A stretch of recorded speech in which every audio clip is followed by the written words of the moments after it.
పాత పాఠశాలలో కొంతమంది విద్యార్థులకు డయేరియా లక్షణాలు ఉన్నాయని తెలిసిన వల్ల ఇక్కడికి వచ్చి ట్రీట్మెంట్ ఇక్కడే ఇస్తున్నాము.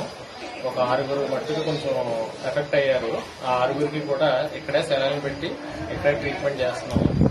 వాళ్ళందరూ కూడా అందరూ సేఫ్ గానే ఉన్నారు. ఏం ప్రాబ్లం లేదు.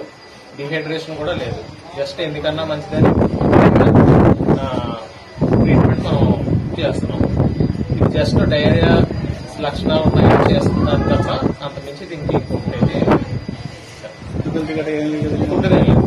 అంత బాగా జస్ట్ డయేరియా ఇప్పుడు ఎలాగ డయేరియల్ సీజన్ కాబట్టి ఆ దాంట్లో ఇక్కడ వచ్చింది. పిల్లలు అందరూ బాగా ఉన్నారు. అందరికీ బీపీలు అన్ని బాగా ఉన్నాయి. ముందే ఒక 6 ఎఫెక్ట్ అయ్యారు కాబట్టి వాళ్ళకి మనం ట్రీట్మెంట్ మనం పెట్టుకుంటున్నాం.